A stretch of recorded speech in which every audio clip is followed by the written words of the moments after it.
Avis vascular centre మన దేశంలోనే the best varicose vein hospital. మానేశాను, సినిమాలా రావు పెద్దగా నాకు తెలిసి. ఎందుకు మానేశారు సీరియల్స్? వద్దనుకున్నారా? వద్దనుకున్నాను. ప్రేమెంత మధురంలో ఒక బ్యాడ్ ఇన్సిడెంట్, గాయమైంది హృదయానికి. ఏమైంది? ఒక ఎవరో పేరు ఊరు లేని ఆర్టిస్టు ఒక అమ్మాయి ఎంటర్ అయింది ఒక 6 months బ్యాక్. నేను మానేసే ముందర 3 సంవత్సరాలు అంత చక్కగా బాండింగ్ తోటి నిజంగా తల్లి కొడుకుల్లాగానే నేను శ్రీరామ్ కానీ అందులో చేసిన వాళ్ళందరూ కానీ అలాగే క్యారెక్టర్ పరంగా మేము యాక్ట్ చేయలేదు, అసలు జీవించాం. మేము గ్లిజరిన్ కూడా వేసుకునేవాళ్ళం కాదు ఏడుపు సీన్లు ఉంటే. ఆ అమ్మాయి వచ్చి కొంచెం యారగెన్స్ అంతా చూపించడము, మర్యాద లేకపోవడం సీనియర్స్కి. ఒక సీన్లో అయితే అయిందని అలాగే అడ్జస్ట్ అయిపోయి చేస్తున్నాను. మానేద్దామా అనుకుంటూ పోనీలే మంచి సీరియల్, మంచి పేరు వచ్చింది, శ్రీరామ్ మంచి వాడు, అతన్ని చూసి చేయాలని అనుకున్నాను. ఒక టైంలో ఇంకా పీక్స్కి వెళ్ళిపోయింది ఆ అమ్మాయి బిహేవియర్. అమ్మాయి శ్రావణ శుక్రవారం నాడు పూజకి గాజులు లేకుండా కూర్చుంది మొండి చేతులతోటి. నేను ఒక పెద్ద సఫిస్టికేటెడ్ మదరు, అంత సాంప్రదాయాన్ని పాటించే మదరు, అత్తగారి పక్కనే కూర్చుని పూజ చేస్తూ ఉంటుంది. అప్పుడు నేను క్యారెక్టర్ పరంగా ఆలోచించి అత్తగారి స్థానంలో నేను ఇక్కడ ఉన్నాను కదమ్మా, నేను లేకపోతే నీ ఇష్టం వచ్చినట్టు చేసుకోవచ్చు, శ్రావణ శుక్రవారం పూజ ముత్తైదో గాజులు వేసుకుని చేయాలన్నానమ్మా. అటు నా చెయ్యి నా ఇష్టం నువ్వే చెప్పడానికి అంది, వేసుకుని అంది. అంతలాగా ఎందుకు ఏమో తెలియదు, అది ఆరగెన్సీ అంతే. ఆ పిల్లకి సీనియారిటీ విలువ తెలియదు, క్యారెక్టర్ విలువ తెలియదు. ఎవరండి యాక్టర్? ఆఫ్ కోర్స్ చూసాను, నేను సీరియల్స్ చూడండి కాబట్టి ఇలా అడుగుతున్నాను. అమ్మాయి పేరు కూడా మర్చిపోయినాను, అసలు మైండ్లోనే లేదు అది. చేస్తూ తర్వాత అమ్మాయి September 3rd జరిగింది ఇది, లాస్ట్ ఇయర్. అక్కడి నుంచి శ్రీరామ్ బయటే ఉన్నాడు. నాన్న ఇలాగ జరిగింది, నాకు చేయబుద్ధి కావడలేదన్నాను.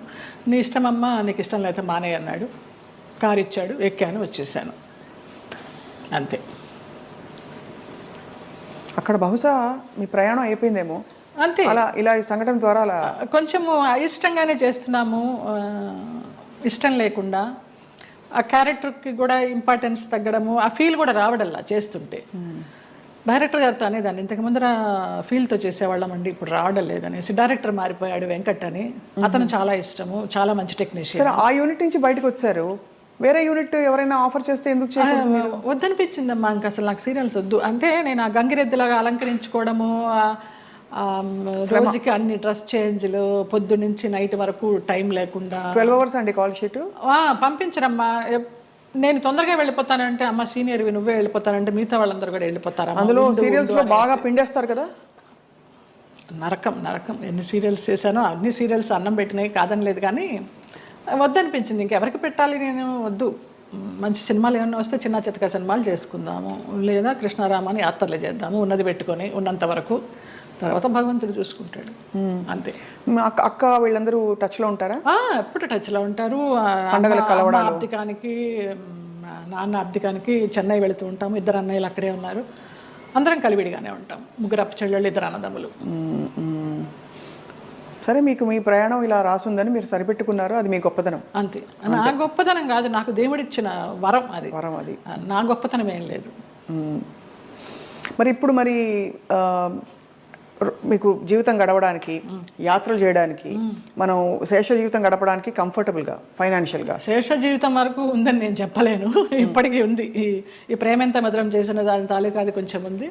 అది కూడా వెనక ముందు చూడకుండా ఖర్చు పెట్టుకుంటున్నాను యాత్రలకి, దానికి. శేష జీవితానికి ఎలా ఉంటుందో నాకు తెలియదు, ఆయన నిర్ణయిస్తాడు. ఆ నమ్మకం అయితే ఉంది. మీ దగ్గర అయితే మాస్టర్ కీ ఉంది, అంతే కదా? ఇంకా ఇవన్నీ మాస్టర్ కి లాకర్ కి ఏం లేదు, కానీ మాస్టర్ కీ అంటే భగవంతుడే కదా. భగవంతుడే మాస్టర్ కీ కదండి మనందరికీ. ఆయన నడిపిస్తాడని నమ్మకం. అది ఆ నమ్మకమే. రేపేంటి అని అడుగుతారు, అది ఎప్పుడు ఆలోచించాలి రేపేంటి అనేది. అసలు పుట్టిన దగ్గర నుంచి అవగాహన లేదు, మధ్యలో సంపాదించడం మొదలుపెట్టిన దగ్గర నుంచి కూడా రేపు ఏంటి అనేది క్వశ్చన్ రాలేదమ్మా నాకు అసలు. 700 సినిమాలు అంటే బాధ ఎందుకు వేస్తుందంటేనండి, ఈ పబ్లిక్ ప్రొఫెషన్లో ఉన్న వాళ్ళందరికీ చాలా కష్టమైన జీవితం. మీకు ఎప్పుడు నిద్రలేవాలి అనే చాయిస్ ఉండదు. వాళ్ళు చెప్పిన టైంకి మీరు హాజరవ్వాలి, వాళ్ళు మీకు నచ్చినా నచ్చకపోయినా, చలున్నా ఎండున్నా వాళ్ళు వేసుకోమన్న బట్టలు వేసుకోవాలి. అలా 700 జీవితాలు మీ మొత్తం ధారపోసి వెచ్చించి మహా నటులే చరిత్రలో అలా ఉండిపోయి మెల్లిగా ఫేడ్ అవుట్ అయిపోతారు విత్ టైం. ఈ నట జీవితం మీకు నేర్పిన విషయం ఏంటండి?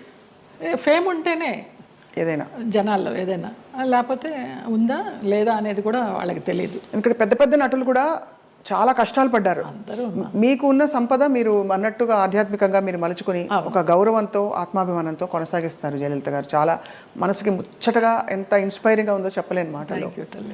మానేశాను, సినిమాలా రావు పెద్దగా నాకు తెలిసి. ఎందుకు మానేశారు సీరియల్స్? వద్దనుకున్నారా? వద్దనుకున్నాను. ప్రేమెంత మధురంలో ఒక బ్యాడ్ ఇన్సిడెంట్, గాయమైంది హృదయానికి. ఏమైంది? ఒక ఎవరో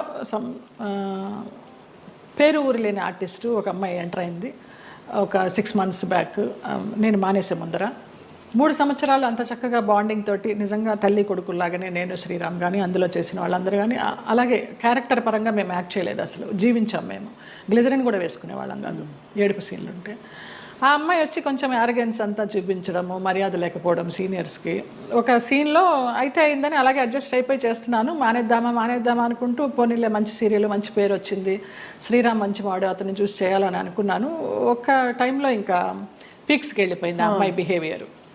అమ్మాయి శ్రావణ శుక్రవారం నాడు పూజకి గాజులు లేకుండా కూర్చుంది మొండి చేతులతోటి. నేను ఒక పెద్ద సఫిస్టికేటెడ్ మదరు, అంత సాంప్రదాయాన్ని పాటించే మదరు, అత్తగారి పక్కనే కూర్చుని పూజ చేస్తూ ఉంటుంది. అప్పుడు నేను క్యారెక్టర్ పరంగా ఆలోచించి అత్తగారి స్థానంలో నేను ఇక్కడ ఉన్నాను కదమ్మా, నేను లేకపోతే నీ ఇష్టం వచ్చినట్టు చేసుకోవచ్చు, శ్రావణ శుక్రవారం పూజ ముత్తైదో గాజులు వేసుకుని చేయాలన్నానమ్మా.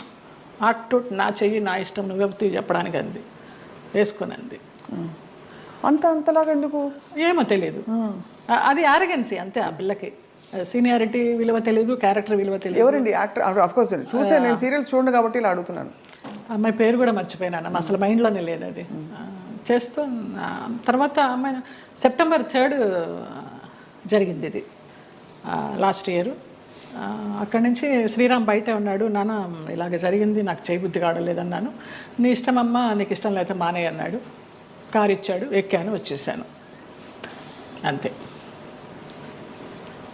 అక్కడ బహుశా మీ ప్రయాణం అయిపోయిందేమో అంతే. అలా ఇలా ఈ సంఘటన ద్వారా అలా కొంచెము అయిష్టంగానే చేస్తున్నాము, ఇష్టం లేకుండా. ఆ క్యారెక్టర్కి కూడా ఇంపార్టెన్స్ తగ్గడము, ఆ ఫీల్ కూడా రావడల్లా చేస్తుంటే.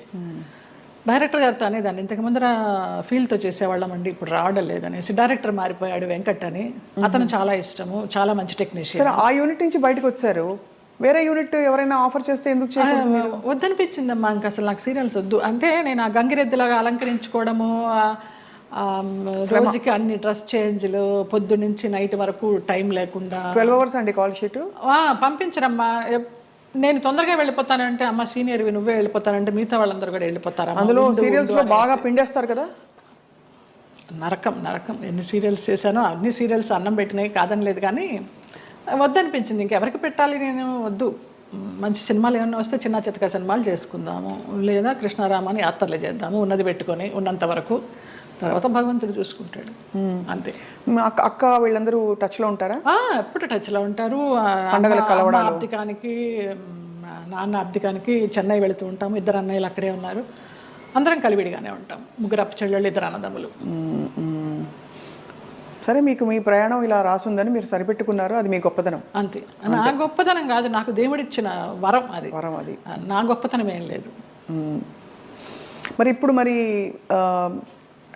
మీకు జీవితం గడవడానికి, యాత్రలు చేయడానికి, మనం శేష జీవితం గడపడానికి కంఫర్టబుల్గా ఫైనాన్షియల్గా? శేష జీవితం వరకు ఉందని నేను చెప్పలేను, ఇప్పటికీ ఉంది. ఈ ప్రేమెంత మధురం చేసిన దాని తాలూకా అది కొంచెం ఉంది. అది కూడా వెనక ముందు చూడకుండా ఖర్చు పెట్టుకుంటున్నాను యాత్రలకి, దానికి. శేష జీవితానికి ఎలా ఉంటుందో నాకు తెలియదు, ఆయన నిర్ణయిస్తాడు. ఆ నమ్మకం అయితే ఉంది. మీ దగ్గర అయితే మాస్టర్ కీ ఉంది, అంతే కదా. ఇంకా ఇవన్నీ మాస్టర్ కి లాకర్ కి ఏం లేదు, కానీ మాస్టర్ కీ అంటే భగవంతుడే కదా. భగవంతుడే మాస్టర్ కీ కదండి మనందరికీ. ఆయన నడిపిస్తాడని నమ్మకం. అది ఆ నమ్మకమే. రేపేంటి అని అడుగుతారు, ఎప్పుడు ఆలోచించాలి రేపేంటి అనేది.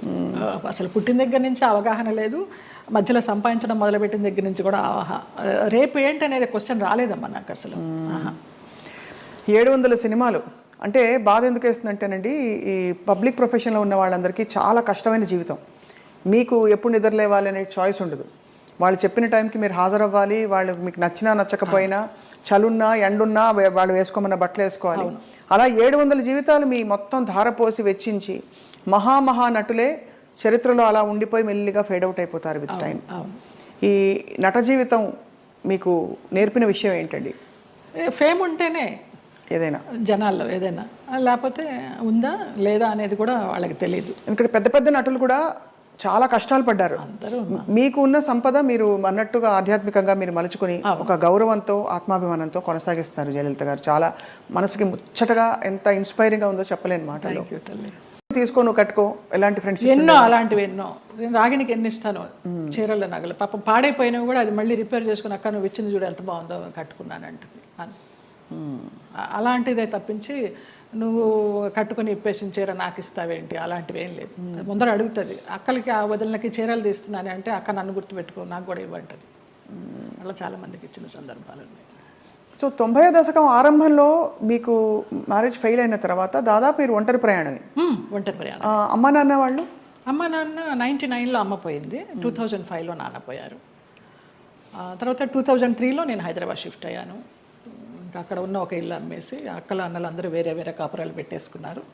ఆ డబ్బుతో ఇక్కడికి వచ్చి నేను మధురానగర్లో చలపతిరావు గారు చెప్పి ఆయన ఉండే ఫ్లాట్స్లోనే పైన పెంట్ హౌస్ కొనుక్కున్నాను. ఓరిని బ్రహ్మ బంగారం గాను, ఏవిఎస్ గారి సినిమా షూటింగ్ అప్పుడు. నీకు ఆఫర్స్ ఉంటాయో లేవో తర్వాత విషయము, ఆత్మీయులందరూ ఇక్కడ ఉన్నాం కదా వచ్చేసే అన్నారు. అలాగే వచ్చేసాను. మూవీ ఆఫర్స్ కోసం రాలేదు నేను. వచ్చాను, చిన్న చిత్తగా చేస్తూ వచ్చాను.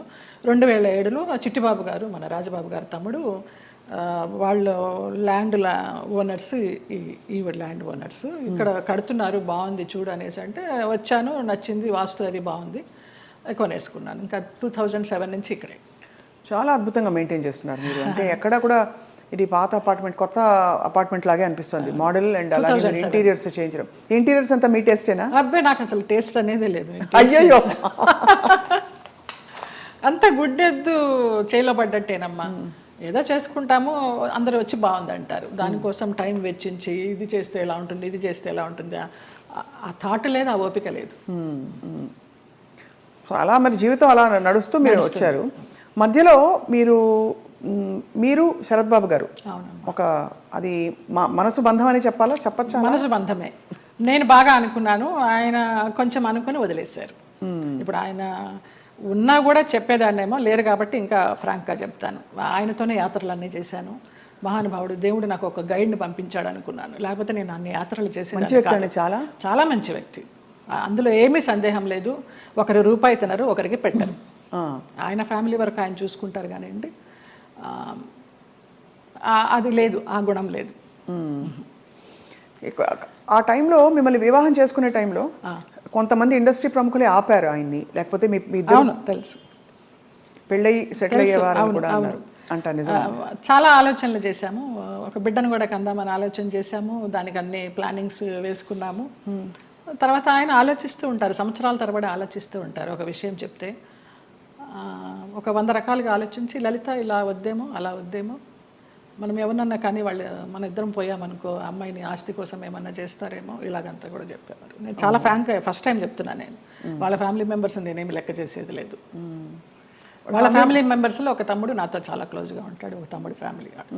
ఇప్పుడు కూడా వారి అబ్బాయి మీతో టచ్లో ఉన్నారు ఉన్నాడు అని అంటారు. అంటే పిల్లలాగానే. ఎక్కడ మిమ్మల్ని ఒక శత్రువుగా చూడలేదు కుటుంబానికి? లేదు లేదు, కుటుంబానికంటే వారి కుటుంబానికి. వారి కుటుంబంలో ఎవరికి నేను పెద్ద తెలీదు, మా మధ్య ఏం జరిగిందని కూడా ఎవరికి తెలియదు. ఈ తమ్ముడు గారి ఫ్యామిలీకి తప్పించి వాళ్ళకు కూడా అంతంతే పైపైనే. నాకు ఆయనకి పరిచయం ఉందనే తప్పించి కొంచెం డీప్గా వెళ్ళామనేది తెలియదు. మీరు రమాప్రభ గారితో చాలా క్లోజ్ కదా ఒక టైంలో. రమాప్రభ గారు శరత్ బాబు గారిని చాలా విమర్శించేవారు, చాలా ఇంటర్వ్యూలో బహిరంగంగా తిట్టారు. ఎందుకు మీ దృష్టిలో ఎందుకు ఇంత మంచి వ్యక్తి అని మీరు చెప్తున్నారు? మీ మనసుతో చూస్తే అవును కదా కరెక్ట్ అనిపిస్తుంది. ఎందుకంటే మీరు ఎవరిని అసలు మిమ్మల్ని హాని చేసిన వాళ్ళనే మీరు జడ్జి చేయని వ్యక్తి. అలాంటిది అసలు అంటే మనం ఒకవైపునే విని చెప్పలేము కదా, మరి జడ్జ్ చేయలేము కదా. మరి అప్పుడు వాళ్ళిద్దరు కలిసి ఉన్న పరిస్థితుల్లో ఏం జరిగిందో అది నేను కూడా చెప్పలేను. కానీ నా వరకు ఆయన చాలా మంచి వ్యక్తి, చాలా మంచి వ్యక్తి. ఏ విషయంలో మీకు నమ్మకం కలిగింది? ఫర్ ఎగ్జాంపుల్, అంటే మీరు చూసిన అనుభవాల్ని బట్టి మనని ఇతను హింసించడు, మన డబ్బులు తీసుకోడు, లేదు వేరే విధంగా వేధించడు, కంట్రోల్ చేయడు, ఇలా రకరకాల కేటగిరీల్లో మనం తిన్న దెబ్బల్ని బట్టి ఆ విషయంలో మనకు నమ్మకం కలుగుతుంది. ఏ విషయంలో మీకు ఒక భరోసా కలిగింది ఆయన మీద? నాకు తెలియదు, నా అంతటి నేనే మామూలుగా బావా బావా అని పిలిచేదాన్ని, వెళ్ళేదాన్ని. రమాప్రభ గారి కోసం అక్కకి ఏమన్నా చేయండి బావా అనేదాన్ని. అక్కకి చాలా చేశానమ్మా, ఇంకా నేను చేయాల్సింది ఏమీ లేదు అనేసి అనేవారు. అలాగా నేను ఈ గుళ్ళు వెళ్తాను, ఆ గుళ్ళు వెళ్తాను, ఈ పురాణాలు చదువుతానంటే ఆయన దగ్గర కూర్చుంటే గంటలు గంటలు అలాగా టైం పాస్ అయిపోయేది. అప్పుడు నేను ఒక ఆడదాన్ని అనే అభ్యంతరం లేకపోతే మీ వెంట తీసుకెళ్ళడానికి, మీరు యాత్రలకు వెళ్ళినప్పుడు నాకు చెప్పండి బావా నేను వస్తాను అనేదాన్ని. అలాగా మా యాత్ర కొనసాగింది, సాగిందనమాట. అదొక ఇంకా ఆయన లలిత లలిత అని పిలవడము, క్లోజ్ అయినామని చెప్పాలి. దాదాపు మీకు అంటే గృహస్థాశ్రమం లేకపోయినా వానప్రస్థాశ్రమం లాంటిది తొందరగా ఫాస్ట్ ఫార్వర్డ్ మోడ్లో కర్మలు అయిపోతాయి చూడండి. ఇప్పుడు మనం అనుభవించడానికి వచ్చిన కర్మలు అయిపోవాలంటారు కదా, అలా మీకు ఏదో రాసి పెట్టినట్టు మీరు దాన్ని అటాచ్ అయ్యారు, మళ్ళీ డిటాచ్ అయిపోయారు. అవును.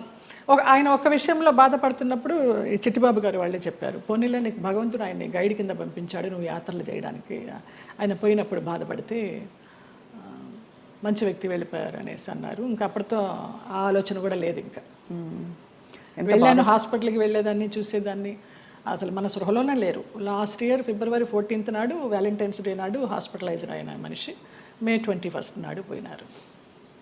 చూడలేకపోయారు కదా? చూడలేకపోయిన వాళ్ళం. బావా బావా అని పిలిచేదాన్ని, అయ్యప్ప అని పిలిచేదాన్ని ఆయన్ని.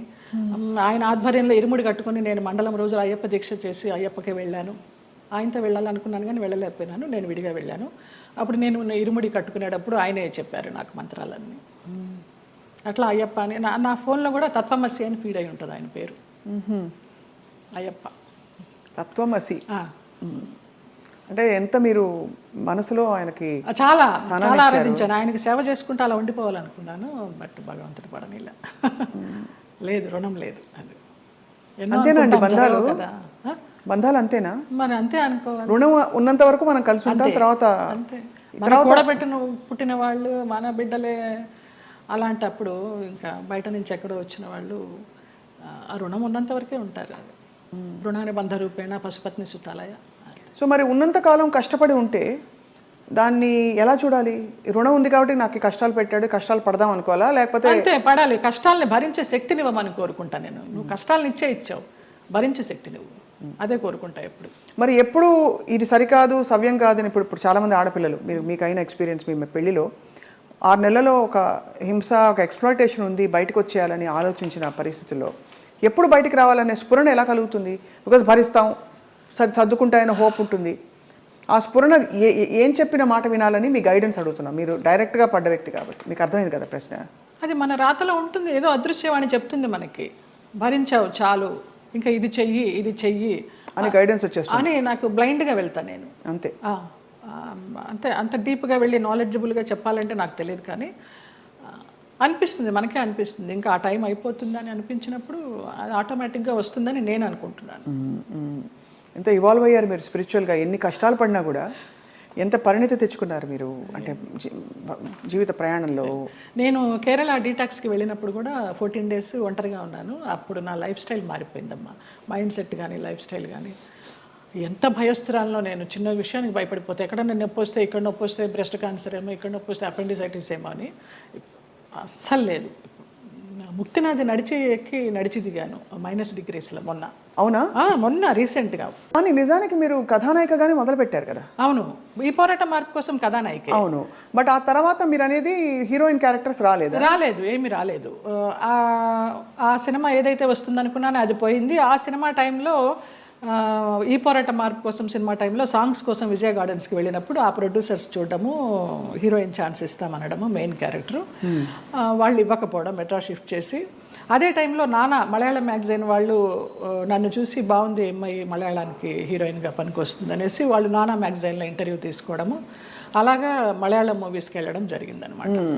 మలయాళం మూవీస్లో మరి చేస్తూ అంత మంచి ఇండస్ట్రీ కదా మలయాళం ఇండస్ట్రీ, మరి అక్కడ మీకు ఎక్కువ నిలదొక్కుని ఇప్పుడు ఎలా అయితే సూపర్ స్టార్స్ మనకు ఉంటారు, అలాంటి అవకాశాలు రాక, లేకపోతే మీరు ఏదొచ్చినా పర్లేదు అని ఒక? అలా కూడా కాదు. మలయాళంలో ఫస్ట్ నేను చేసింది ఉప్పు మూవీ, ముస్లిం సబ్జెక్ట్, తల్లి కూతురు నేనే, డ్యూయల్ రోలు.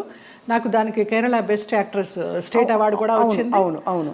తర్వాత ఐవిశశి గారు అప్రోచ్ అయ్యారు.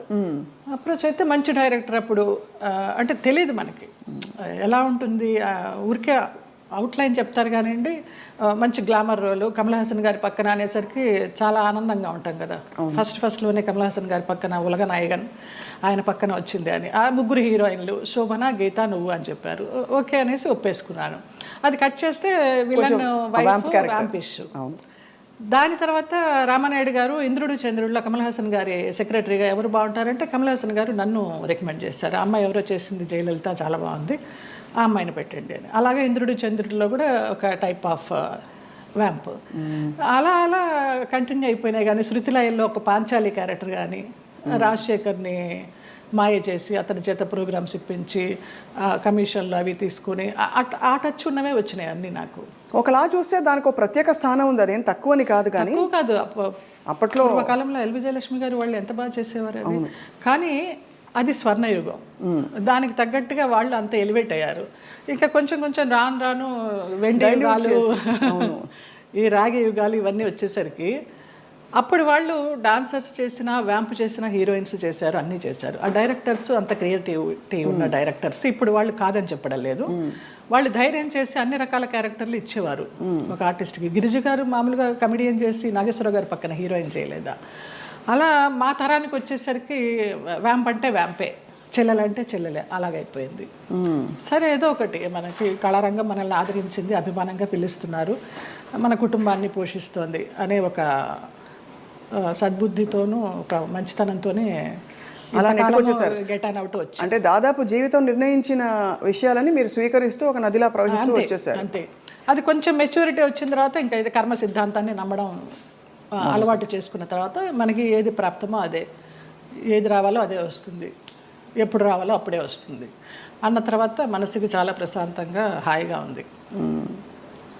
ఇంత అందమైన జయలలిత గారు అప్పుడు ఒక అమ్మాయి, అఫ్కోర్స్ నాన్నగారికి పరిచయాలు ఉన్నప్పటికీ కూడా ప్రతి చోటికి నాన్నగారు రాలేరు కదా, మీ రక్షణ మీరు ఎలా చేసుకున్నారు? చుట్టూ ఉంటే మగ ప్రపంచం, అండ్ మగ ప్రపంచం వచ్చి మిమ్మల్ని పలకరించలేదు, ట్రై చేయలేదంటే ఎవరు నమ్మరు. అవును అవును, అంటే అది జగమెరిగిన సత్యం. అలా అని వాళ్ళని ఏం అండలేదు. బట్ ఈ ప్రపంచంలో ఎలా మీరు మిమ్మల్ని మీరు కాపాడుకున్నారు? కాపాడుకున్నాను అంటే కాపాడుకోలేదనే చెప్పాలి. కాపాడుకోలేదు, ఎందుకు అబద్ధం చెప్పడం. పరిస్థితులకు అనుగుణంగా వెళ్ళాను, అందువల్ల నేను పెద్ద ఇబ్బందులు ఏమీ ఎదుర్కోలేదు. కొంచెం ఫ్రెండ్లీగానే మూవ్ అవుతూ, నవ్వేస్తూ. అది వరకు ల్యాండ్ లైన్లు ఉండేవి, ఫోన్లు. ల్యాండ్ లైన్ తీసి పక్కన పెట్టేసేవాళ్ళం అవుట్డోర్ వెళ్తే, తలుపులు కొట్టేవారు. ఒక ఆర్టిస్ట్ అయితే నువ్వు తలుపు తీస్తావా లేకపోతే నేను ఇక్కడ ఊరేసుకొని చచ్చిపోనా అని అడిగాడు. పెద్ద ఆర్టిస్టా? పెద్ద ఆర్టిస్టే ఒక కాలంలో. అంటే ఎందుకు అడుగుతున్నానంటేనండి, మరి అది వాళ్ళు ఒక బంధం కోరుకున్నారా మీతో, లేక కేవలం బంధం లేదు, ఏం లేదు, బాగుండేదాన్ని, యంగ్లో ఉన్నాను, మంచి పర్సనాలిటీ, వ్యాంప్ క్యారెక్టర్లు వేస్తున్నాను, కూడా అదే అయి ఉండొచ్చు అనే ఒక అపోహ. ఎలా తప్పించుకున్నారు? కొన్ని తప్పించుకున్నాను, కొన్ని తప్పించుకోలేకపోయాను. తప్పలేదు. అంటే మీరు నిర్ణయం తీసుకుని ఎవరైనా ఒక నిర్ణయం తీసుకుని ఇలా ఉంటే అది వాళ్ళ ఇష్టం. అది కానీ అయిష్టంగా బలవంతంగా గనక ఏ పరిస్థితిలోకి వెళ్ళినా కూడా అది బడి కావచ్చు, ఇంకోటి కావచ్చు, ఇటువంటి ఒక చాలా కష్టం కదండి. ఒకసారి అలాగ ఒక డైరెక్టర్ని రిజెక్ట్ చేశాను అనేసి అతను ఆ క్యారెక్టర్ కట్ చేసి పంపించేశారు. పర్లేదు అనుకున్నాను. అలా కూడా జరిగిన సందర్భాలు. ఆ రోజుల్లో ఎలా ఉండేది జయలలిత గారు మీకు? అంటే మనసులో ఇలా జరుగుతోందని ముందే తెలుసా? వాళ్ళు తలుపులు కొట్టేటప్పుడు భయం వేసేదా, లేకపోతే తెలుసు ఎలా తప్పించుకోవాలనే ఆలోచన తప్పించి ఆ భయాలు అవేమీ లేవు. తలుపులు బద్దలు కట్టలేరు. మన్నాడు ఏమన్నా అడిగినప్పుడు ఏదో దాటేస్తాం, ఏదో ఒక రీజన్ చెప్తాం. అవునా నిద్ర పట్టేసింది, ఫోన్ వినిపించలేదనో, తలుపు చప్పుడు వినిపించలేదనో, ఇలాగే మేనేజ్ చేసుకుంటూ కొన్ని తప్పించుకుంటూ, కొన్ని తప్పించుకోలేక, కొన్ని తప్పనిసరిగా. కష్టం, చాలా కష్టం.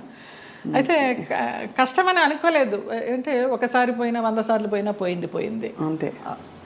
ఇక మనకేమి అది ఫీలింగ్ ఉండదు. అంటే కరెక్టే లేండి మీరు అన్నట్టు. అంటే ఆ టైంకి మీరు ప్రాక్టికల్గా సమాధాన పడిపోయారు అంతే దానికి. అంతే. ఒకటే ఏమో, నా వాళ్ళు బాగుండాలి. ఎలాగో వచ్చాను, నేను చెడిపోతే చెడిపోయాను, నా వాళ్ళు బాగుండాలి, అంతే. ఆ మంచి మనసుతోనే వచ్చాను కాబట్టి ఇప్పటికీ నన్ను భగవంతుడు ఈ రకంగా చూస్తున్నాడు 40 years ఇండస్ట్రీలో అని. ఒక నమ్మకం. ఇప్పుడు అందరూ బాగున్నారు. చాలా సున్నితమైన ఒక ప్రశ్న అండి, ఇది అడగచ్చు అడగకూడదు, కానీ ఈ సోకాల్డ్ ప్రముఖులు వాళ్ళు వీళ్ళు మిమ్మల్ని ఇలాగా ఇబ్బంది పెట్టి సరే వాటెవర్ ట్రై చేసి అది బలవంతంగా మీరు తలొగ్గినప్పుడు గౌరవం ఉంటుందా, లేకపోతే కేవలం జస్ట్ వాళ్ళ వాళ్ళ వాళ్ళ ఇంకా పైశాచికత్వం కానీ? పైశాచికత్వం ఏమీ ఉండదు, గౌరవం ఉండదమ్మా. Just matter of fact, need అంతే. రెండు ఉండవు, అది మరీ పీక్ ఉండదు. కానీ అంటే ఎందుకు అడుగుతున్నానంటేనండి, ఆ టైంలో వాళ్ళ ప్రవర్తన కూడా ఒక ఒక ఒక గాయం చేస్తుంది కదా మనసులో. అట్లా నేను అబద్ధం చెప్పకూడదు, ఎవరు అలాగ ప్రవర్తించలేదు. ఎవరు అలా ప్రవర్తించలేదు. పైశాచికము లేదు, ప్రేమ లేదు. ప్రేమ అసలు ఉండదు. ఒప్పుకొని వెళ్ళాము అంతవరకు. వాళ్ళ నీడ్ అయిపోయింది, వచ్చాను. తర్వాత ఎలా ఉండేవారు వీళ్ళందరూ? బాగానే ఉండేది మామూలుగా షార్ట్ అంటే షార్టే, అంతే అంతే. సో అది అలాగా ఒక ప్రొఫెషనల్ సిస్టంలో దాదాపు ప్రతి హీరోయిన్కి, ప్రతి అందమైన నటికి ఇది సర్వసాధారణమైపోయిన పరిస్థితులు వచ్చాయి అనే ఒక బాధతో తప్ప మరీ మిమ్మల్ని ప్రోబ్ చేసి ఇబ్బంది పెట్టాలని కాదు జయలలిత గారు. అయ్యో లేదమ్మా. ఎందుకు అది నామ్ అయిపోవాలి, ఎందుకు ఒక ఒక ఒక బెంచ్ మార్క్ అయిపోవాలి అని అంటే, మనం ఈరోజు అనేక కమిటీలు పెట్టడాలు, ఇండస్ట్రీ ఇతర వర్క్ ప్లేసెస్లో వేధింపుల కమిటీ ఉండాలని చెప్పి, అంటే వేధింపులని వ్యతిరేకించే కమిటీలు. బై గాడ్స్ గ్రేస్ మాకు అట్లాంటి వేధింపులు ఏం లేవు, కానీ తప్పలేదు. అంటే అది కరెక్టే, అంటే వేధింపులు లేకపోయినా ఒక పాయింట్లో మీరు ఎస్ చెప్పకపోతే మీకు అవకాశాలు తగ్గిస్తాం అన్నది ఒక వేధింపే కదా. అవును అవును. అంటే మీకు టాలెంట్ ఉండి కూడా చెప్పాను కదా, ఒక డైరెక్టర్ పంపించేశారు సుగం క్యారెక్టర్ అయిన తర్వాత అనేసి.